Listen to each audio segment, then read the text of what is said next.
주제 좀 바꿔볼게요. 오늘 국회에서 여성가족위원회에서 딥페이크 성범죄 방지법이 의결이 됐습니까? 네, 그게 2시부터 시작이 돼서 이제 아직까지는 이 법안까지는 사례가 안 온 것 같아요. 근데 이제 상정이 된 상태군요. 네. 근데 이제 뭐 큰 이변이 없는 한 무난히 의결이 될 걸로 보입니다. 이 법안은 이제 최근에 사회적 이슈가 됐던 딥페이크 이용 디지털 성범죄의 처벌을 강화하는 내용이 핵심인데요. 성착취물을 이용해서 이제 아동 청소년을 협박, 강요할 경우에는 기존 성폭력 처벌법보다 더 강하게 처벌한다는 겁니다. 그러니까 현행법은 협박의 경우에는 1년 이상, 강요는 3년 이상 징역에 처한다고만 돼 있는데 개정안은 아동 청소년을 대상으로 저지를 경우에는 협박은 징역 3년 이상, 강요는 5년 이상으로 처벌을 하도록 강화가 됐습니다. 또 딥페이크 성착취물도 이제 적용 대상에 포함이 됩니다. 또 아동 청소년 대상 디지털 성범죄에 대한 긴급한 수사가 필요할 경우에는 긴급 신분 비공개 수사를 할 수 있도록 하는 내용도 담겨 있습니다. 근데 변호사님, 피해자들은 더 많은 규제를 원하는 것 같아요. 보니까 딥페이크 성착취물을 만들거나 보거나 유통을 하는 플랫폼도 다 규제해야 된다 이렇게 하잖아요. 어쨌든 이 법이 통과가 되면 실효성이 좀 있을 거다 이렇게 보세요? 일단은 플랫폼을 규제할 필요성에 대해서는 공감을 합니다. 왜냐하면 플랫폼이 사실상 그러한 이제 판을 깔아주고 있다라는 지적도 있기 때문에 사실상 플랫폼 규제를 한다면 굉장히 효율적으로 이러한 범죄를 예방할 수는 있을 것 같은데 과연 정말 플랫폼을 규제한다라는 것이 현실에서 가능할지가 좀 문제로 보입니다.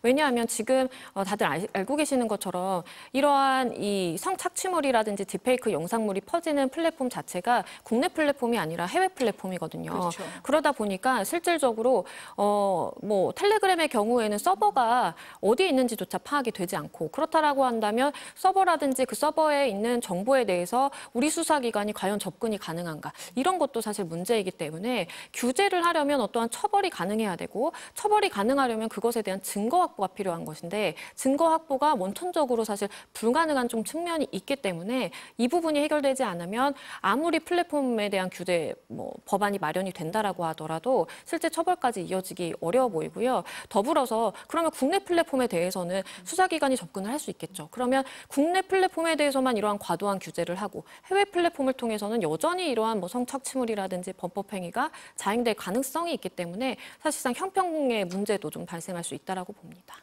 근데 문 기자, 해외에서는 이런 규제 움직임이 이미 있잖아요. 네. 그러니까 그 지난 3년 동안 이제 딥페이크 성범죄 가해자를 보면은 70%가량 이제 10대라고 그래요. 근데 피해자의 경우도 60% 이상이 미성년자였는데요. 이제 최근 해외에서는 디지털 성범죄나 디지털 중독으로부터 이런 청소년들을 보호하기 위한 플랫폼 규제가 강화가 되는 추세입니다.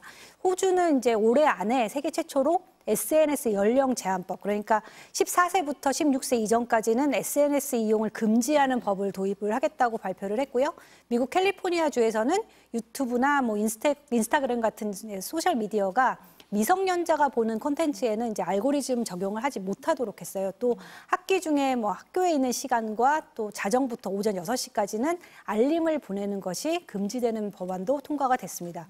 영국에서는 그 딥페이크 음란물 제작자는 해당 이미지가 유포될 경우에 제한 없는 벌금과 징역형을 부과하는 법안이 발의가 됐습니다. 굉장히 강화된 법안이죠. 그렇네요. 또 영국 정부는 한 발 더 나아가서 이제 온라인을 포함해서 여성과 소녀에 대한 폭력을 국가적 위협으로 제분을 했는데요. 이제 관련 범죄를 테러와 동일한 수준으로 보고 무선적으로 대응하겠다 이런 의미입니다.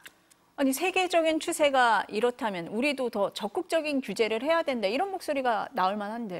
근데 이제 이게 이슈가 될 때마다 최근에 이제 특히나 딥페이크 피해에 대한 심각성 알리는 보도들이 많이 나왔잖아요. 그래서 국회와 또 정부가 이제 적극 대응하겠다 이렇게 나서기는 했습니다. 그런데 이게 또 시간이 지나면서 후퇴하는 거 아니냐 이렇게 우려되는 발언들이 또 나오기도 하고 있는데요. 일단 들어보겠습니다.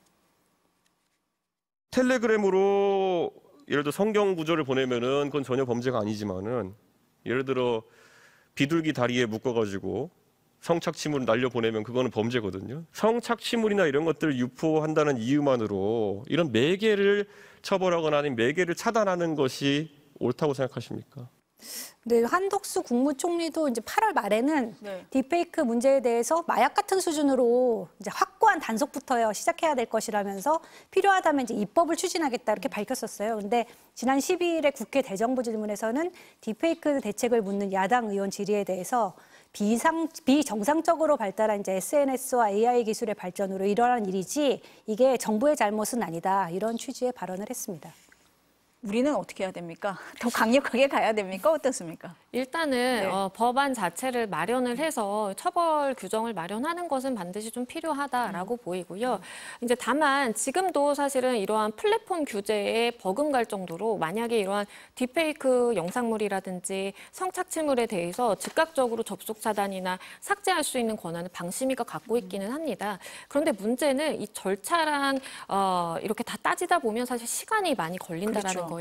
그렇기 때문에 이러한 권한을 사실상 피해자들이 가장 먼저 찾아가는 곳이 방심위가 아니라 경찰이잖아요. 그러다 보니까 지금 현행 체계에서는 경찰이 이러한 부분에 대해서 혐의점을 받게 되면 그럼 방심위로 통지를 하고 방심위가 이걸 검토를 해서 뭐 그럼 삭제할지 뭐 이렇게 결정하게 되거든요. 그게 아니라 경찰에서 피해자로부터 이러한 피해 제보를 받은 이후에 바로 즉각적으로 경찰이 이렇게 삭제나 아니면 접수 차단 조치를 하는 것도 지금 법안은 사실은 이제 발의가 되어 있는 상황인데요. 만약에 그렇게 한다면 사실상 플랫폼 규제와 이렇게 투트랙으로 함께 한다라고 한다면 충분히 유효한 성과가 있지 않을까라고 생각합니다. 마지막 주제는 짧게 다루고 네. 가겠습니다. 그 사채업자에게 돈을 빌리기 위해서 암고를 유출한 군 간부들이 적발됐습니까? 네, 올해 초에 이제 군군 방첩사령부가 암고를 수집하는 사채업자가 있다. 이런 사실을 인지를 하면서 수사가 시작이 됐다고 하는데요. 이제 암고라는 게 적군과 아군을 구별하기 위해서 그날그날 각 부대가 정해서 문답식으로 주고받는 단어잖아요. 그래서 암고는 전화로도 전파가 될 수 없고 유출되면 즉시 폐기한 뒤에 이제 새로 만드는 게 원칙일 정도로 보안성이 강조되는 3급 기밀로 분류가 됩니다. 근데 사채업자가 왜 암고를 요구를 한 겁니까? 네, 이제 수사 결과 사채업자는 은행에서 대출이 어려운 군 간부들에게 군인 신분증을 확인하고도 이제 믿기 어렵다면서 암고를 대라고 한 것으로 알려졌습니다. 이들이 된 암고가 실제 그날 부대에서 쓰이는 것이 맞는지 좀 확인을 한 뒤에야 돈을 빌려줬다고 하는데요.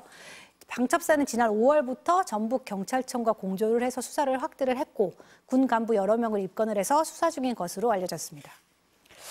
변호사님, 그러면은 이 수사에서 밝혀야 될 거 어떤 거라고 좀 보세요? 일단은 이 네. 채권자가 사실 사채업자가 이러한 암고를 받아서 이것을 어떠한 외부에 유출을 했는지 여부를 반드시 판단을 해야 될 것으로 보이고요. 지금은 일단 외부 유출 상황은 확인되지 않았는데 혹시나 다른 목적을 가지고 이러한 것을 수집했는지 여부도 반드시 확인이 필요해 보입니다. 네, 오늘 이슈는 여기까지 듣겠습니다. 감사합니다.